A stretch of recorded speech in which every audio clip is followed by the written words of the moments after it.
Shoot.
You thought it was the other one? Uh-huh.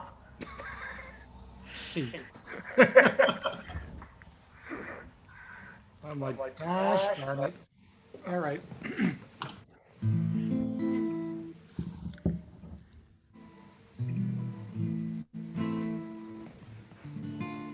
That's why I was talking about all the other versions of Avina Malkeinu that I found today. Well, I figured that you had been working on both of them. I know. I Because know. basically I prepared all of the lessons until Rosh Hashanah. Right. So I didn't have to worry about lesson plans. No problem. Let me find yeah, I sent both of them to you. Yep. I just need to figure out where I put it on my computer.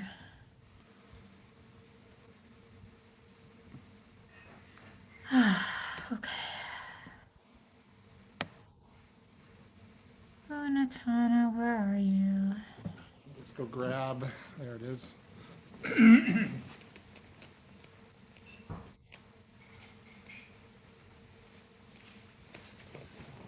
Perfect.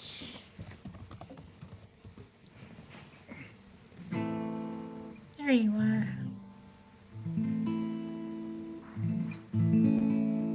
Why didn't you open?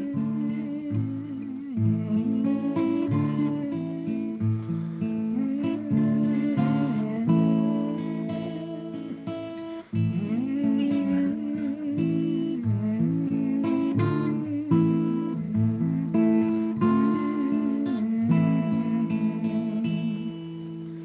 All right, don't need that anymore.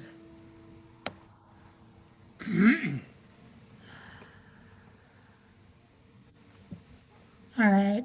I'm not entirely sure how this is going to go. It's okay. Neither am I. So we'll do it great. No, I just mean I put tons of work into this, but right now I'm feeling awful. Yeah, I'm sorry. That was beautiful. I mean, all of your text sheets and stuff are absolutely gorgeous.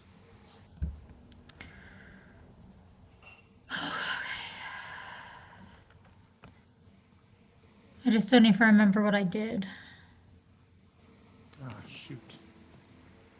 Okay, bro, what's up? You're not on where?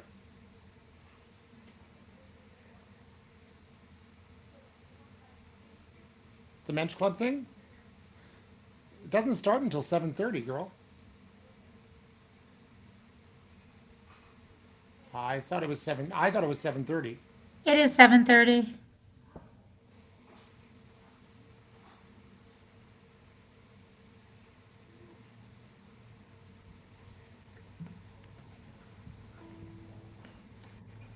I'm going to let people in, okay? Yeah, let me mute myself.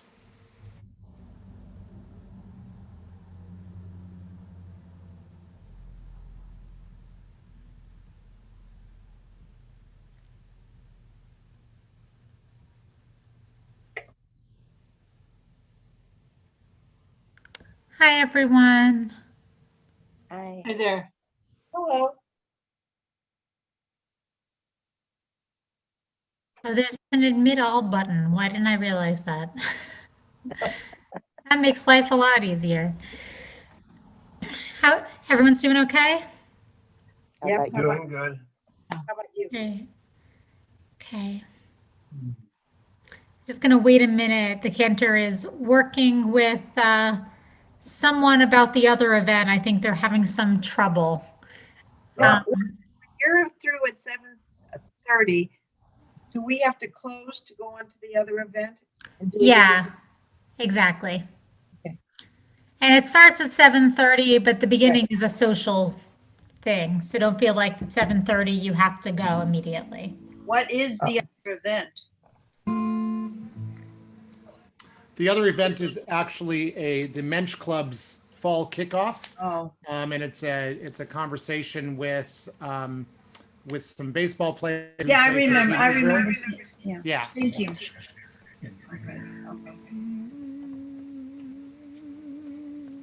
Okay.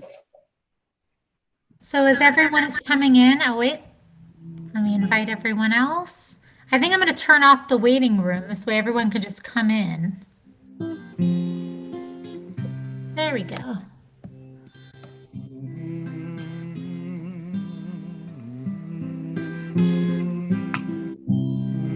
See what they did. Oh.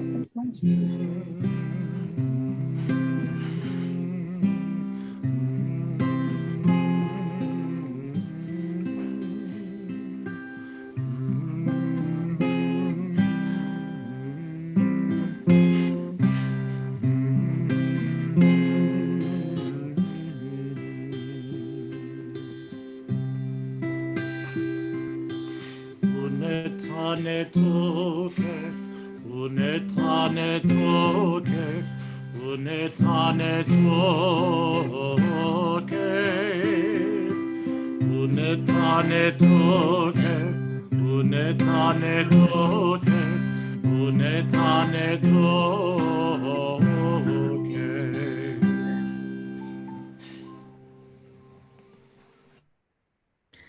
These melodies of Unatana Tokaf strike a chord. And I know tonight we'll be hearing a couple of different melodies of these powerful prayers that I think have an especially poignant message really every year. But I think that many of us are more in tune with it this year than perhaps we would have otherwise been.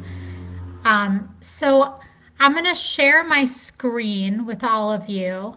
I created a document which has a few different, first of all, pieces of the Unatana Tokef itself, but also some commentary around it that I hope can lend us to conversation and to just some internal reflection. Oh, and I realized actually, are we sharing this? Are you able to share this, Cantor? On social media, you're muted though. We are live on Facebook Live and on YouTube right now, Rabbi. Thank you so much. Awesome. Yeah. Okay, so we begin just with this first section of Unatana Tokef. I wouldn't normally ask this, but would anyone mind just reading the first little bit?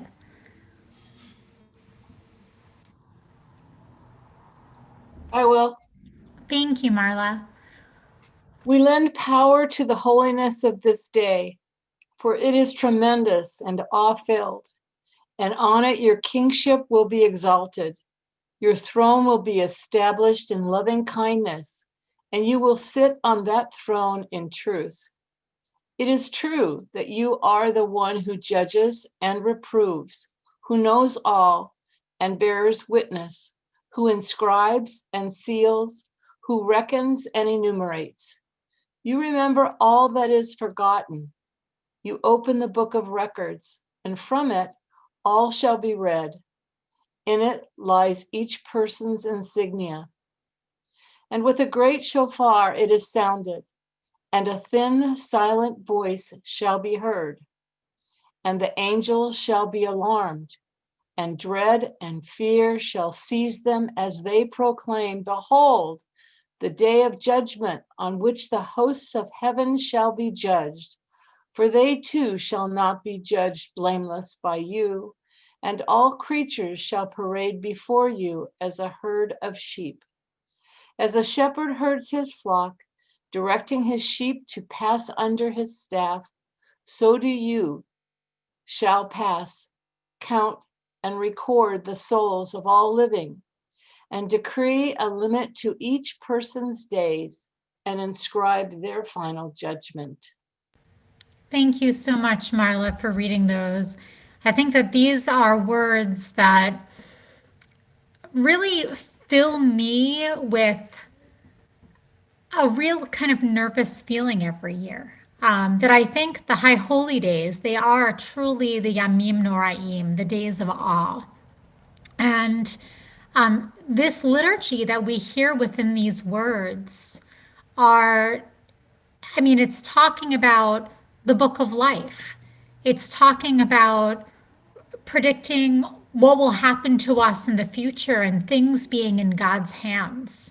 And there's something that is very scary about that.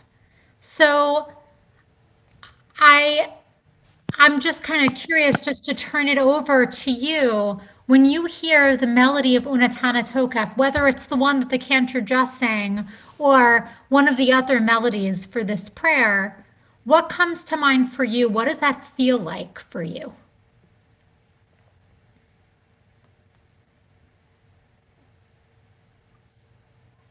It feels serious.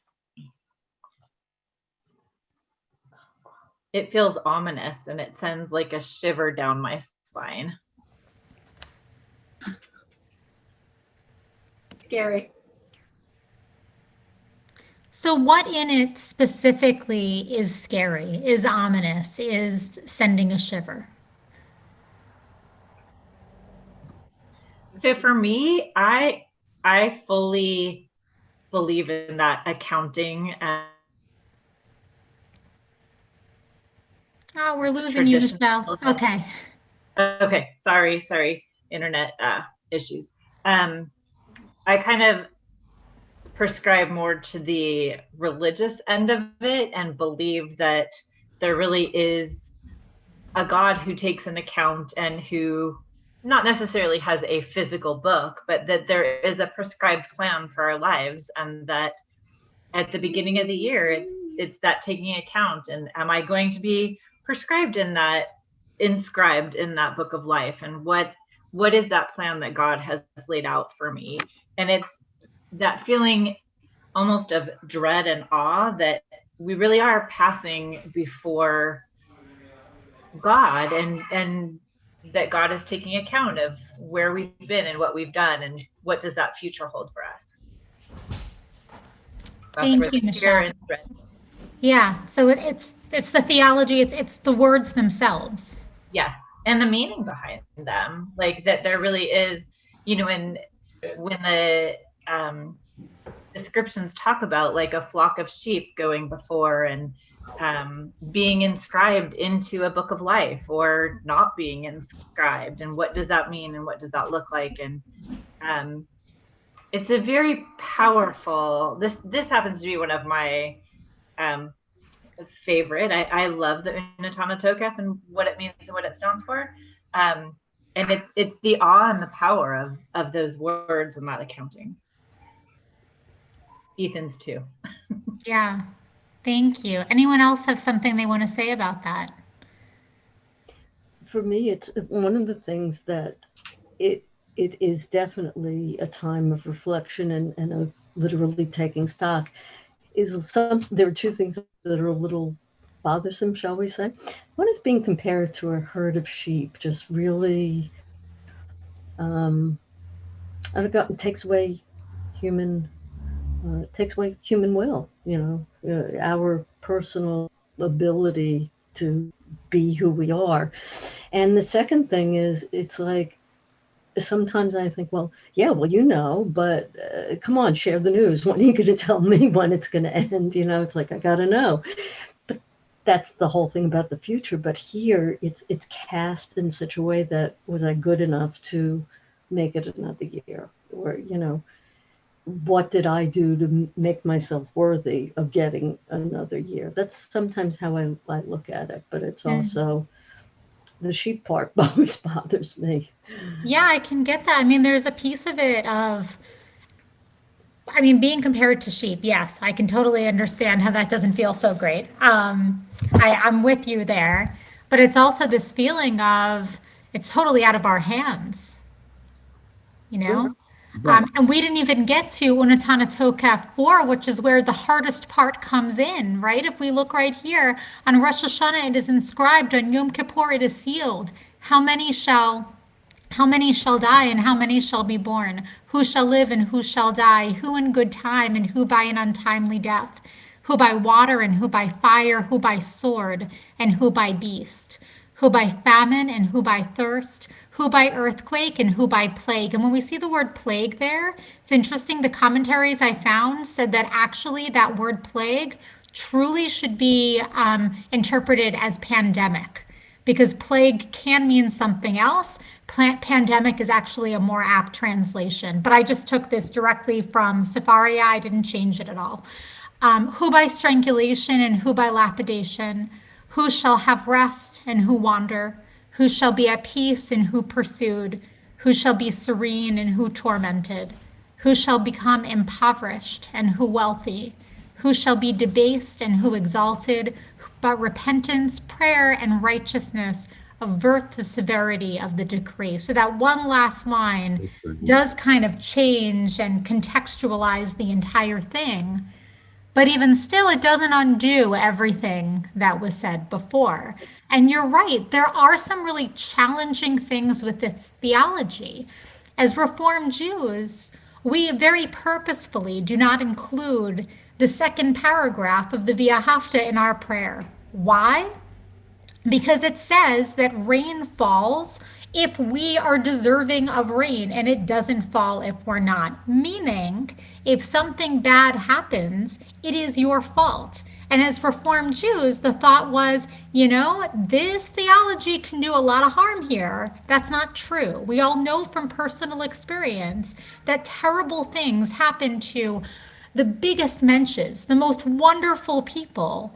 And sometimes really wonderful things happen to people who really aren't so good. So this whole idea of God is taking account, and the people who are the good people go in the book of life, and the people who are the bad people go in the book of death. That is more than a little challenging for us, right? So we still have that in our theology, in our Machzor, as one of the biggest moments on Rosh Hashanah and Yom Kippur, and yet we take it out of the Via Hafta that we do every week. It's hard, I think, to grapple with that and to figure out what to do with it.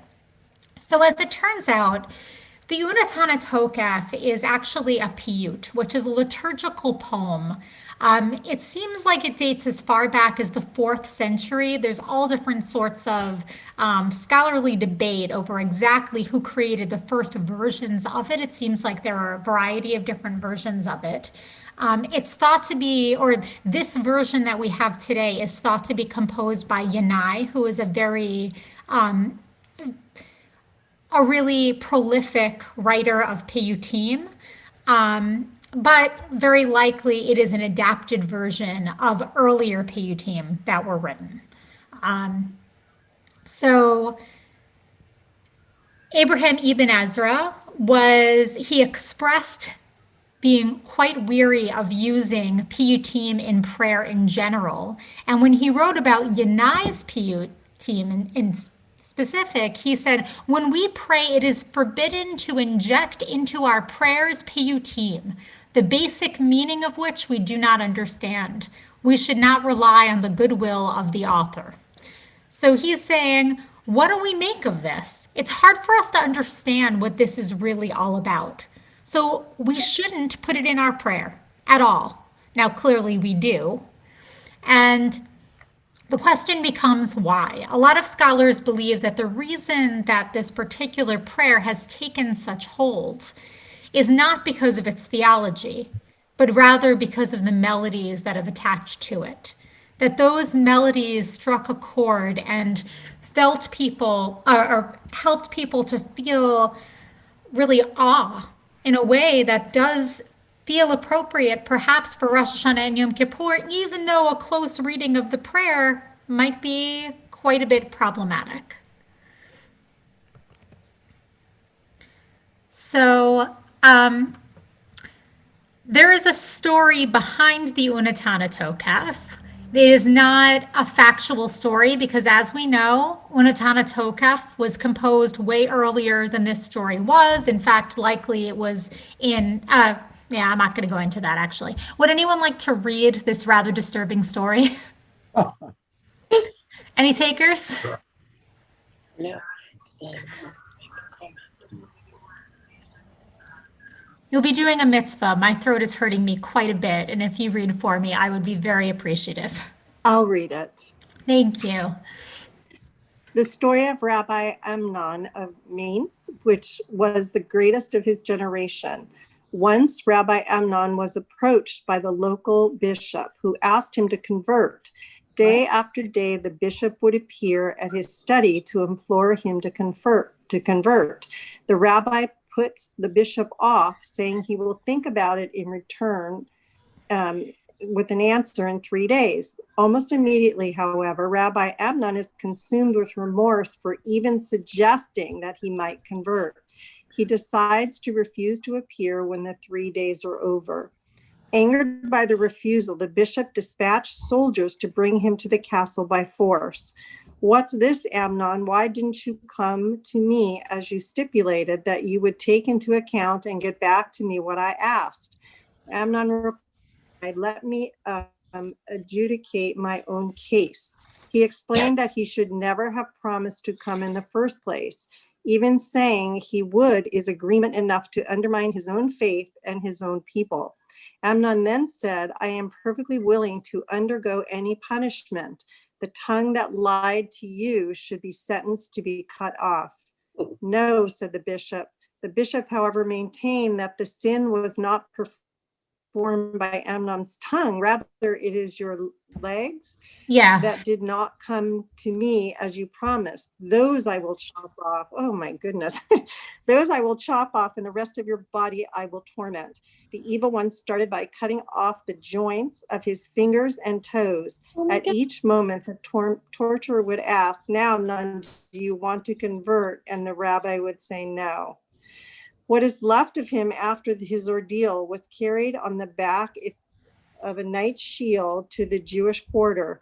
And when Rosh Hashanah arrived, the rabbi asked to be placed next to the Cantor. As the leader was about to recite the Kedushah, the Musaf Amidah, the rabbi asked for him to pause so that he could specifically add a prayer sanctifying God's name. And so let all holiness rise up to you, he began, after which he recited the Unatana Tokef prayer. And let us acknowledge the power of his day's holiness. Truly, you are the judge and prosecutor. There is a book and everyone's signature is in it, and you will record all living beings.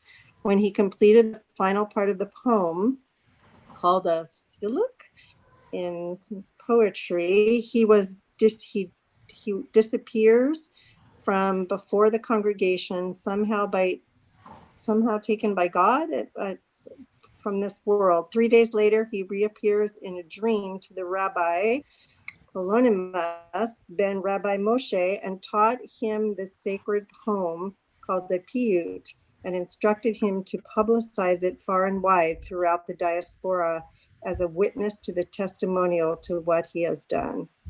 Thank you so much, Ray, for reading that. Like I said, it's a rather disturbing story, and it's a story of martyrdom. If we look at the time period of this is 12th century.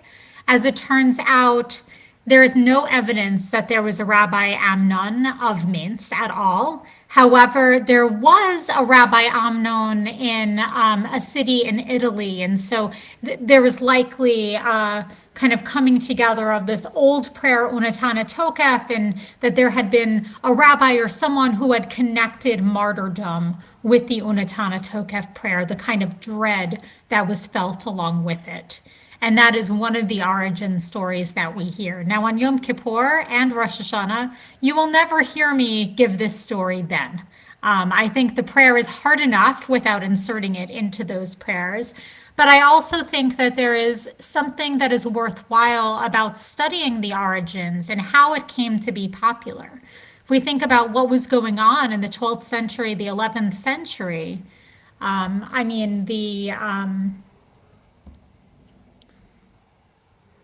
I'm forgetting the name of what was going on. Ay, ay, ay. Sorry. Um,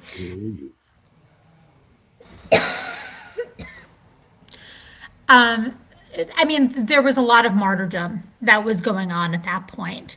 And so this feeling of dread was expressed that way, but it was also a story about courage because Amnon stood up with his integrity, refused to give in, and really put trust in God. And that perhaps there is this idea of humility in God that is tied up in this prayer. So I just want to give everyone an opportunity to react to some of that because I know it is quite jarring.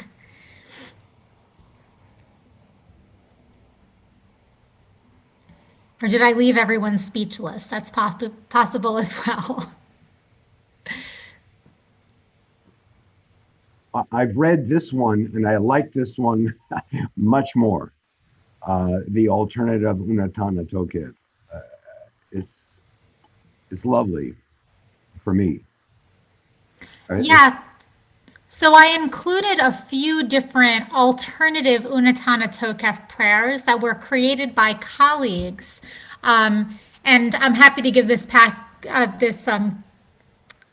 worksheet to anyone who wants it. Some of them you might be aware of. Jessie Driskin, I should have written Rabbi before it. She was actually in seminary along with me. Leonard Cohen's Who by Fire, which of course many of us are quite familiar with, as well as this version by Joseph Metzler, which has a lot of really interesting commentary underneath it as well that is certainly worth going into. The Unatana Tokef is a really challenging prayer. And so these rabbis spent some time trying to figure out, okay, how do I understand it in a way that I can really make sense of it theologically and not be struggling with it in quite the same way.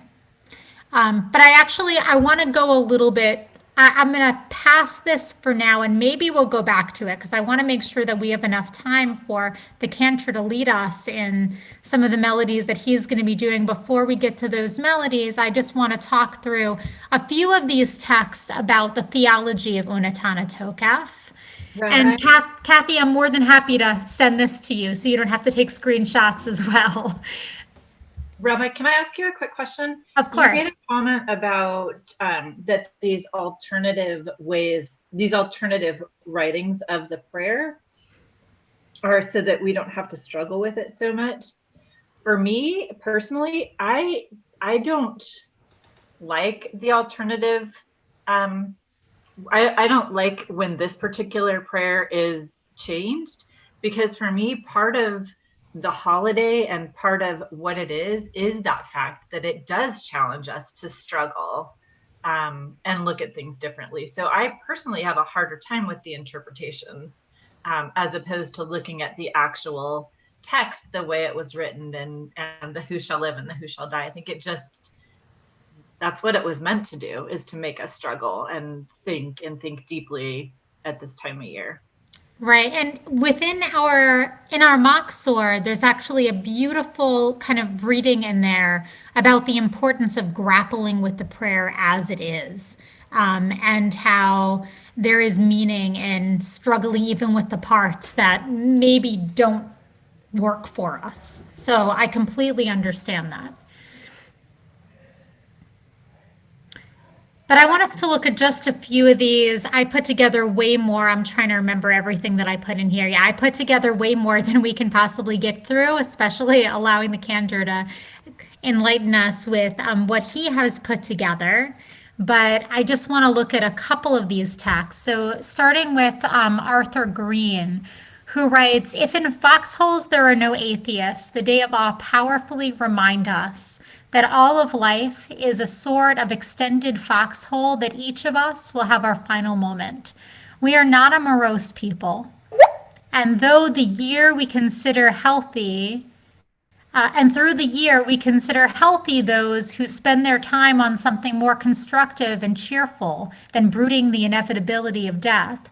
But we come together on the Yamim Noraim, skeptics and agnostics, along with the pious believers and earnest seekers, to gratefully acknowledge that we are still here and to admit that our survival has not been all our own doing. We look around us at the community of Jews in whose midst we have come to celebrate that fact and see old and young, strong and weak, vigorous looking, and those of sickly seeming pallor. Yet all of us have lived too long and seen too much to think we can know which of these faces we will see next year. Wow. Arthur Green, this is basically a forward in S.Y. Agnon's book, Days of Awe, which I very much suggest. It is not like it's not a book that you read straight through. There's like little teachings here and there, and there's just beautiful gems. But Arthur Green, of course, gives a lot of thought into everything that he writes. But Rabbi, I would just say, like, I'm glad you did some alternatives. The other makes you have to really think and be somber and say anything. But reading his, I think he's saying it right, which is we just don't know. Every day when we get up, we don't know who will be here at the end of the day and who won't. And certainly the pandemic has done that. We don't know who will get it. We don't know who will think. And so I find this actually really sort of very centering in terms of that if we don't approach each day with this idea that that person, the people you encounter might not be there at the end of the day, I think maybe it would take into account how we treat each other. Right. And I think that in the end is why we have Yom Kippur at all, right? That this one day where we put aside where we don't eat and drink, where traditionally we don't wear leather or do any of that, where we wear a kittel, which is the garment in which will one day be buried. And in essence, Yom Kippur is a day that we're rehearsing our own death, not because we're morbid, but because it gives us the ability to remember what is important in life so that we do treat each other better, so that we don't say, oh, well, I always have years to make up with this person or whatever. No, don't put it off. This is your opportunity now. Use it.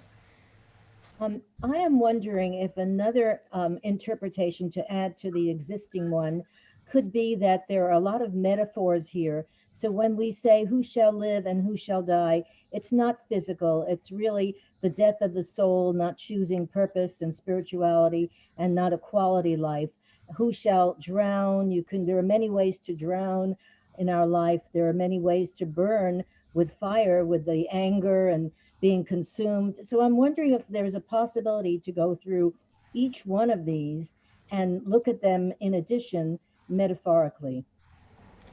I think that's a very good point as well. And indeed, there have been a number of alternatives. I mean, these few alternatives that I put here, they are just a few. There are many, many, many alternatives. Even in our Machzor, if you look through around Unatana Tokef, you'll see a few different things there.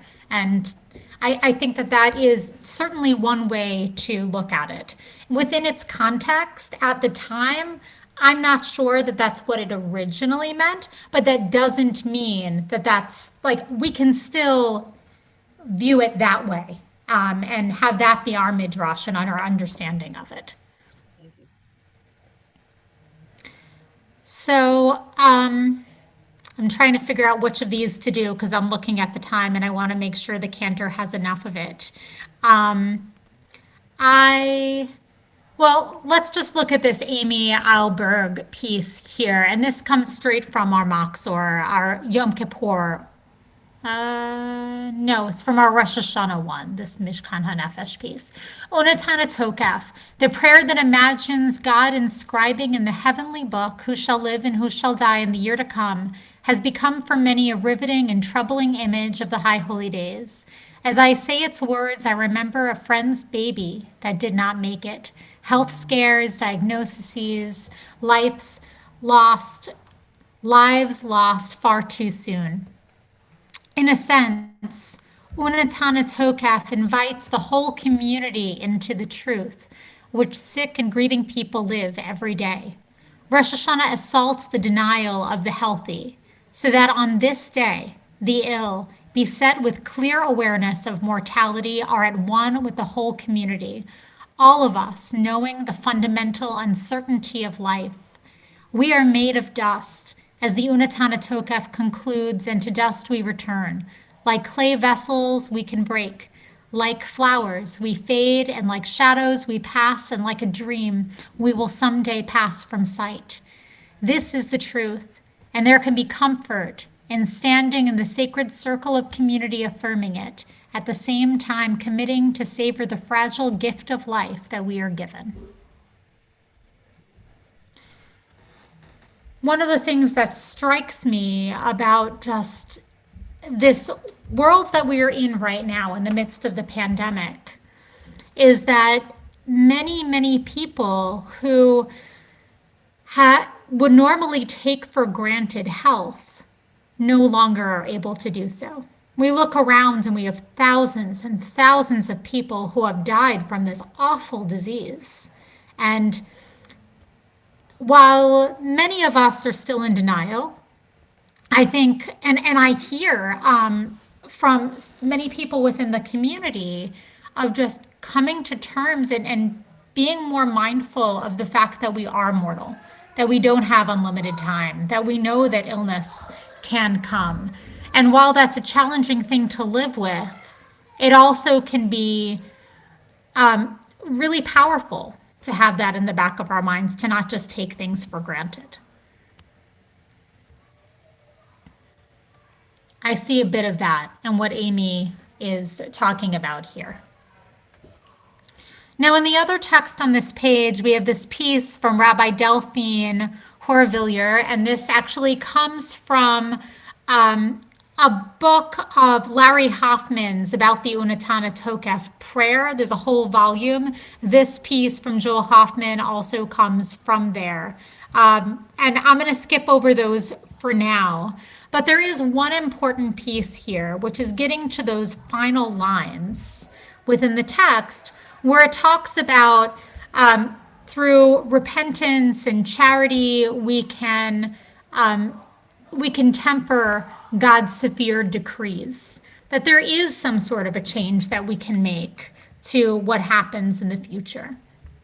And so I just want to look at these two last texts here, one of which comes from Talmud Bavli, the Babylonian Talmud, from, of course, Tractate Rosh Hashanah, where else? And I'm just trying to monitor the chat. Yes. Okay. So that's a good point, Ben, of just free will. It's very easy to look at the Unatana Tokef prayer, and it seems like free will is completely taken out of the equation, or at least it's diminished quite a lot. And some of these interpretations are putting it back in there and saying, well, like we do have free will. And when we look at the last line of this prayer, that is all about free will. We can make a choice to give tzedakah and to repent and to act in righteous ways. And that will change. That will give us back our life, however we interpret that.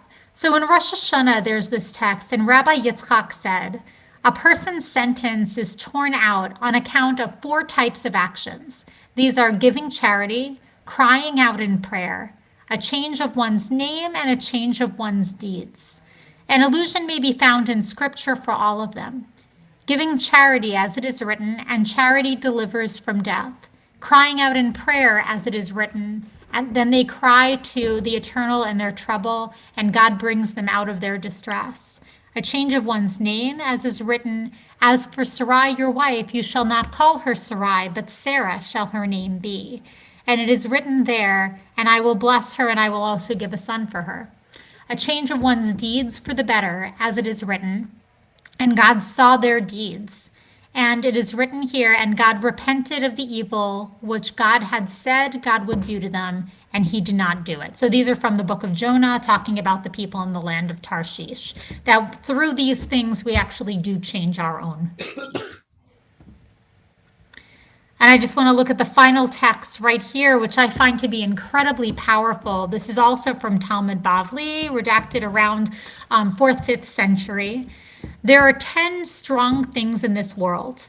Rock is strong, but iron breaks it. Iron is strong, but fire melts it. Fire is strong, but water quenches it. Water is strong, but the clouds bear it. The clouds are strong, but the wind drives them. The wind is strong, but the body withstands it. The body is strong, but fear breaks it. Fear is strong, but wine dissolves it. Wine is strong, but sleep dispels it. And death is stronger than all. What is stronger than death? Acts of tzedakah. As it is written, tzedakah delivers from death. So no matter how strong this is, no matter how fearful this day is, or God's decree, however we understand that, what is stronger than all of it? The acts of living in righteous and giving ways. There's certainly far more to discuss here. Are there any kind of comments or thoughts on this before I hand it over to the Cantor for a little bit? Rabbi, that last one, that tzedakah delivers from death, I find that a little challenging because every one of us is going to die, whether or not we do acts of tzedakah or not. So that one to me is a little bit more challenging, as opposed to it saying it lessens the severity of the decree, which kind of says we're still going to die, but maybe it's not by fire. Maybe it's we die in our sleep, where this one kind of says the opposite. I don't know, thoughts? Yes, so here, I think it likely is not talking about death in terms of us dying from a disease, right? It's talking more about the soul. Like there's all these different texts in the Talmud and Midrashim and Mishnah about people surviving through their righteous deeds. That when all of it comes, all of it kind of fades away. But the deeds, the actions that made this world better, those stay on for eternity. All right, I'll take that. It's a little too literal. Well, not necessarily. I mean, that's the thing, is that all of this could be read in so many different ways. Like, that's how I understand it. It doesn't mean that's how you need to understand it. And that's part of the reason that there were these questions. Should we even have these PUTM in our worship? Like, this is just, what do we do with this stuff? Are we even connecting to the words when we're offering it? Or if we are, like, what is that like for us?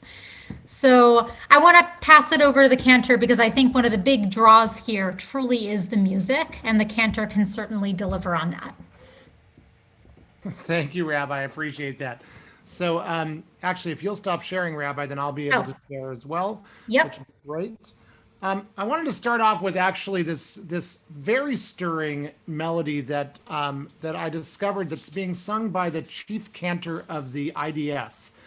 Backed up by the IDF Rabbinical Choir, which is a group that always I find stirring, because here are a bunch of soldiers whose job as soldiers actually is really to bring music and bring the soul of the music to the soldiers, and it's really it's one of those very interesting branches, if you will, of the IDF. I always found it very interesting that branch existed. So I'm going to share this. I will say, and those of you who read my bulletin article this month could imagine that I also struggle quite a bit with this text. But like Michelle, I feel very strongly about it. I feel very strongly that is a part of my High Holy Days each and every year. The Unatana Tokef happens to be, and I'm a rarity, by the way, I will admit it, happens to be one of my favorite texts. And I am absolutely a rarity among rabbis and cantors. I will promise you that, because many rabbis and cantors really are very disturbed by this text, and appropriately so. It's a disturbing text. It's difficult for us to wrestle with and struggle with. But I happen to, and I always have since I was a small child, I have always been drawn to this text, and I don't know why. But I think once I share the music that we use at Temple Beth El, that I grew up with at Temple Beth Emet as a child, you might understand a little bit more why I've always been drawn to it. But I wanted to start us off with this particular sharing from the chief cantor of the IDF. So I hope you enjoy this. I'm probably not going to play the whole thing, but I wanted you to hear at least a little bit of how stirring it is, the way in which he performs it.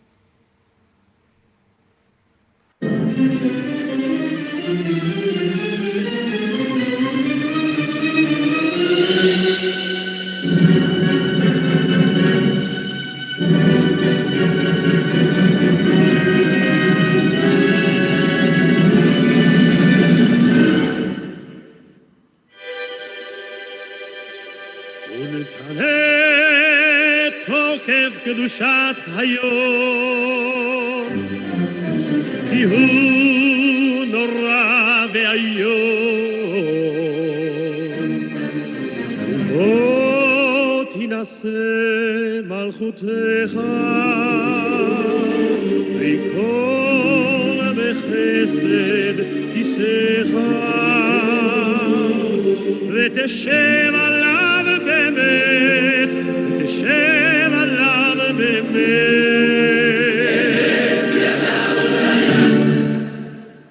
אמת כי אתה הוא דיין ומוכיח ויודע ואין וסופר וחותם וסופר ומונה ותזכור כל הנשכחות ותפתח את ספר הזיכרונות ומאליו יקרא וחותם יד כל אדם בו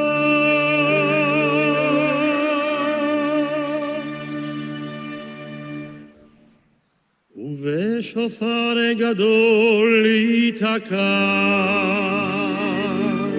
וכל דממה דקה יישמע ומלאכים יחפצו וכאילו רעדה יאחזו ומלאכים יחפצו וכאילו רעדה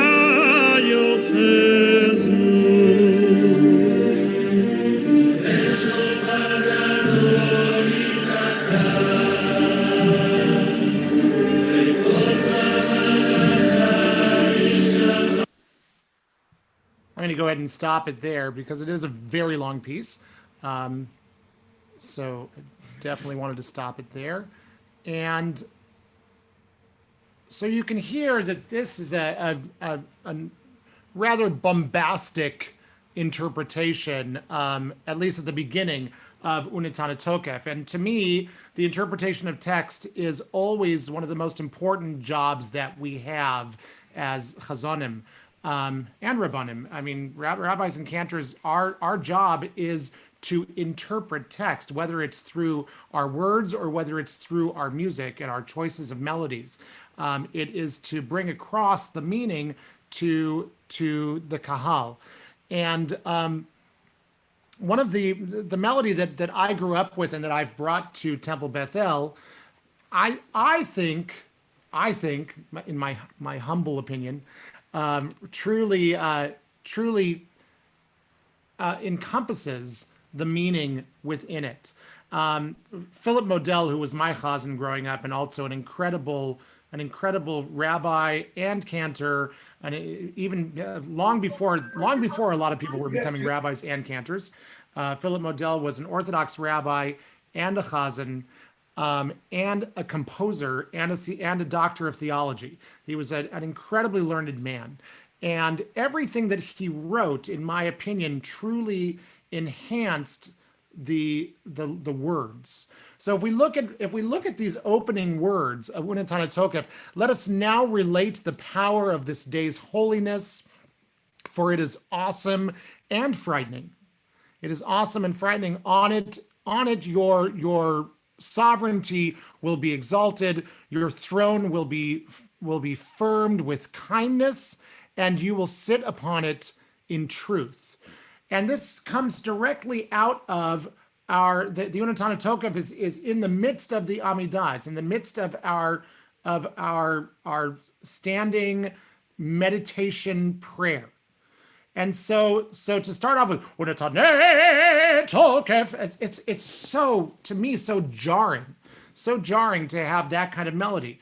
And what I love is that when Philip wrote his, it starts off with this sweet softness. It's almost like, I'm sorry to interrupt your prayer. I'm sorry to disturb your meditation and your prayer, but there's something we need to talk about because these are the high holy days and we have to talk about this.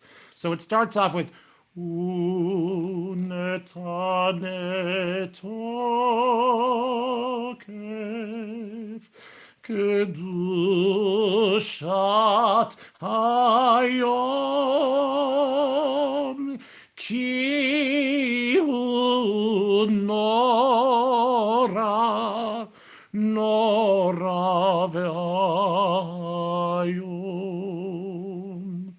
Uvo tinase malchutecha ve'yikon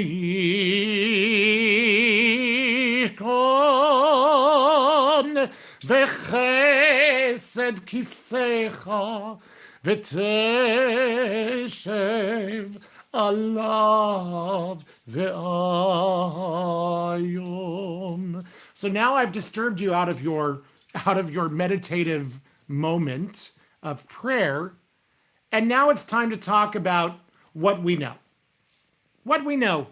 And this is where it says it is true that God alone is the one who should judge or who judges and proves and knows and bears witness, who writes and seals, who counts and who calculates.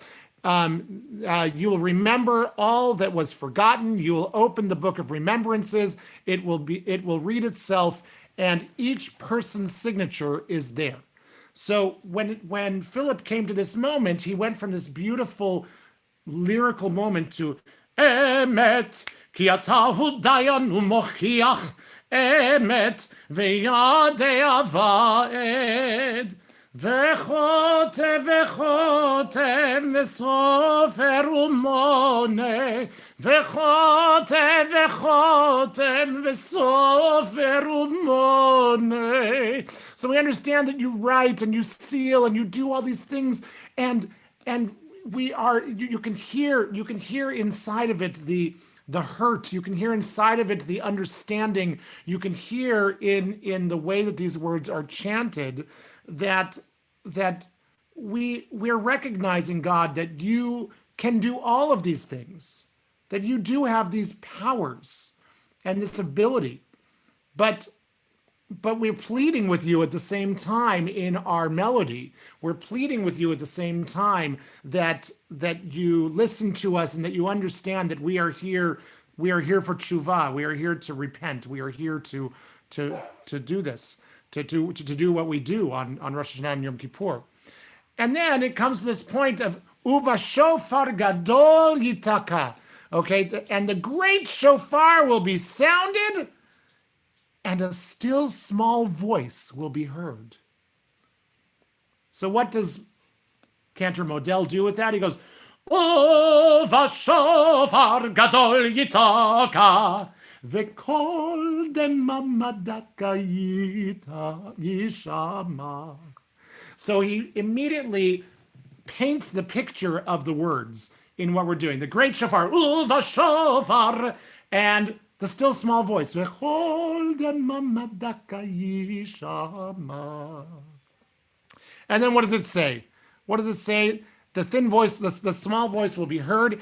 Angels will be frenzied. A trembling and terror will seize them, and they will say, "Behold, this is the day of judgment, and to muster the heavenly host for judgment. For even they are not guiltless in the eyes in judgment." So even the angels, by the way, tremble at this moment. And so ומלאכים יחפזון וחילו רדה יחזון ומלאכים יחפזון וחילו רדה יחזון. So he paints this picture of the frenzied angels, and I've always loved that. I've always loved the way that he painted with his music, and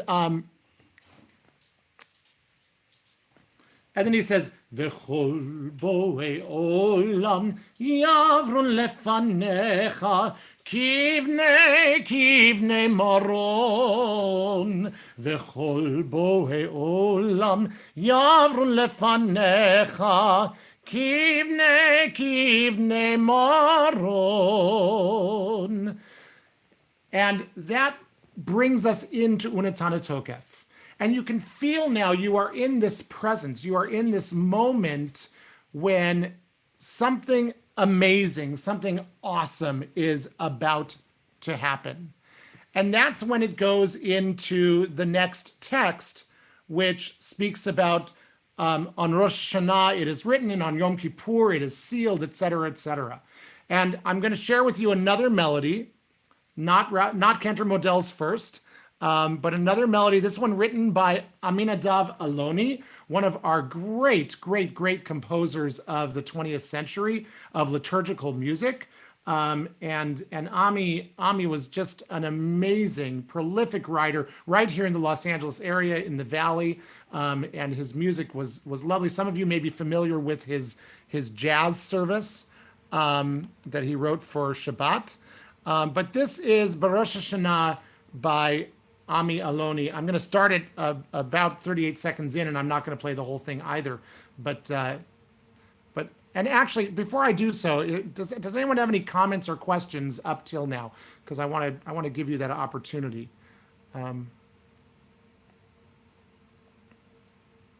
See, whenever we start singing, you just start listening. And I love that about you, and you get sucked in right away, and it's beautiful. But please, please, please, listen critically as well. That's very, very important.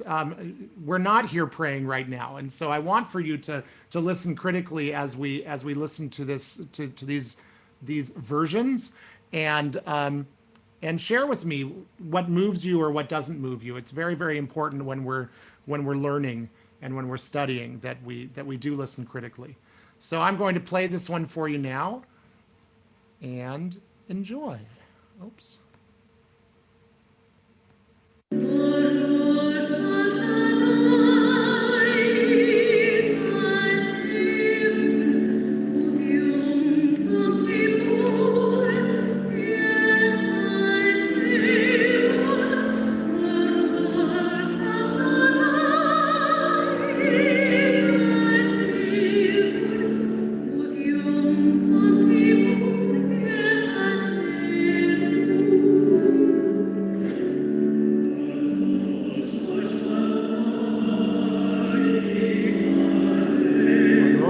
Is written, and on Yom Kippur it is sealed.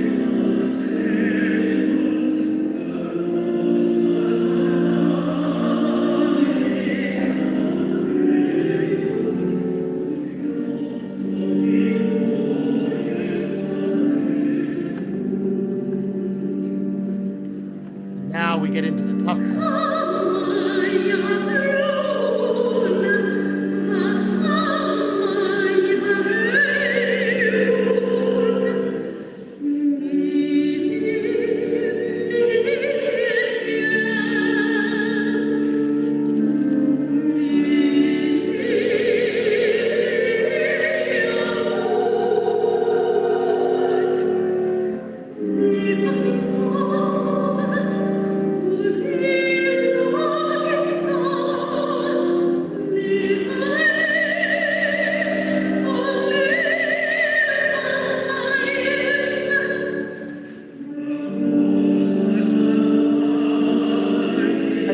Back to this thematic melody of the Rosh Hashanah.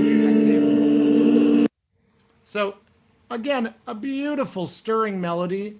I have nothing negative to say about any of these melodies and interpretations, which those of you who have studied liturgy with me know that sometimes I do have negative things to say about the interpretations, and why I don't like them. I certainly have nothing to say but sweet things about Ami Aloni and his interpretation. This was actually published also by Transcontinental Music, which is our Reform Movement's publishing branch, and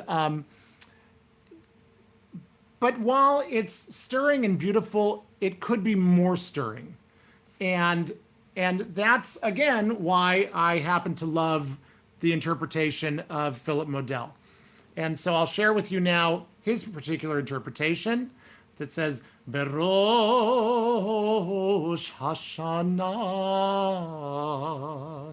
Yikatevun Uvyom Tzom Kippur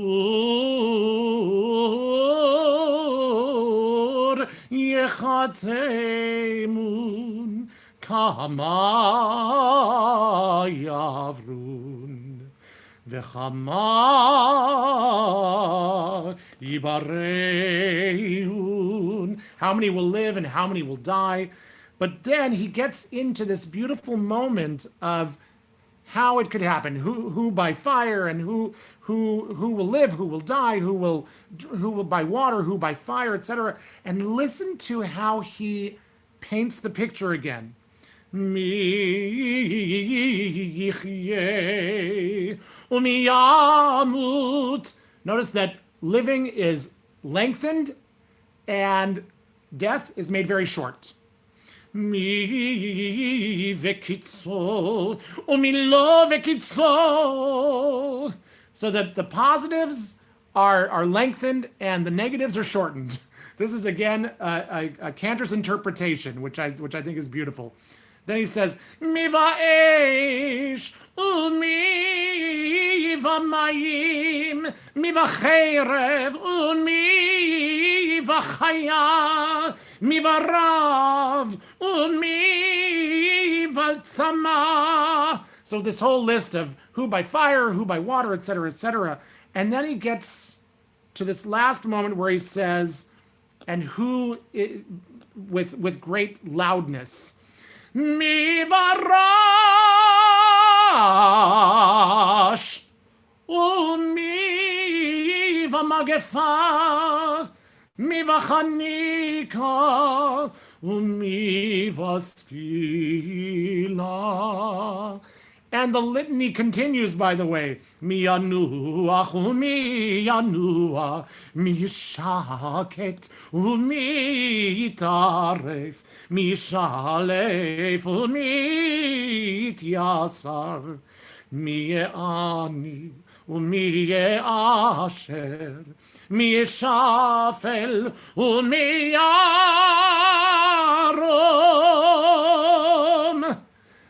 And you feel the gravitas, you feel the power and the strength of these words. And it's what I love about it. And then, of course, we already spoke about this for a moment, but at the end of all of this, what do we say? U'teshuva, u'tefila, u'tzedakah, that repentance and prayer and charity or righteousness can basically get rid of this whole decree, right?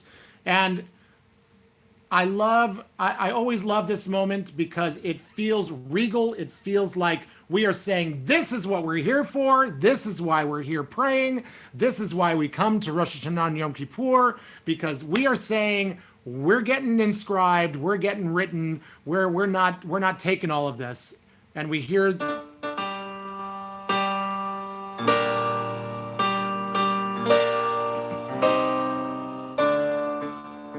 U'teshuva, u'tefila, u'tzedakah, mavirim et roa ha'gezerah.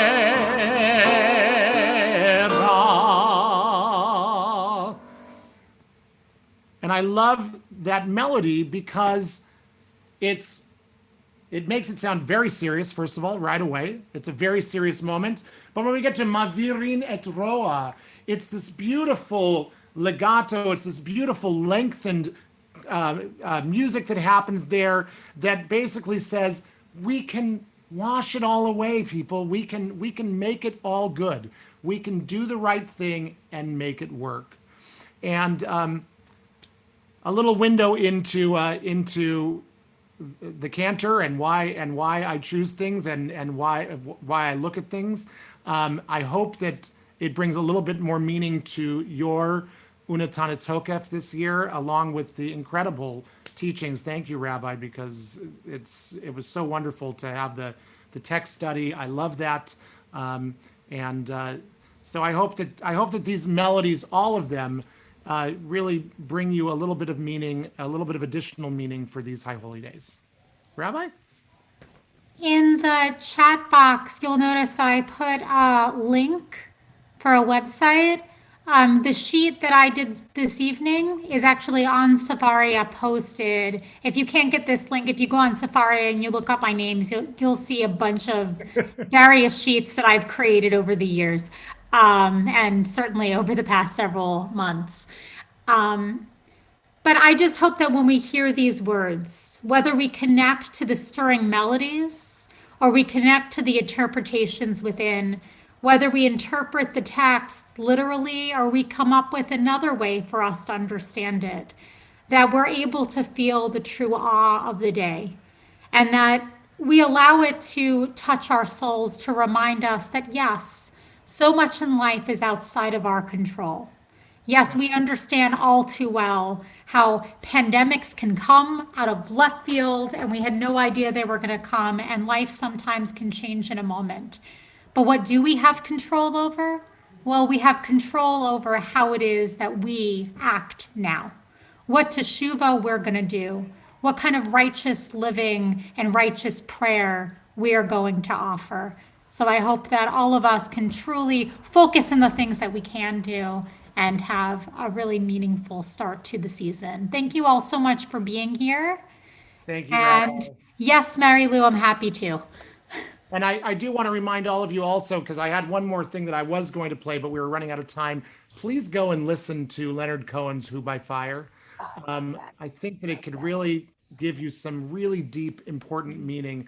You know, the man was filled with his Judaism, even though that wasn't his work. And even when he wrote a piece like that, it was all about the Unatana Tokef, and it was so beautiful. Thanks so much. Next week, we're going to be coming back to study the Avinu Malkeinu prayer. So I hope that everyone can join for that. Fabulous. Thank you, everyone. Thank you, everybody. Bye. Thank you, Rabbi.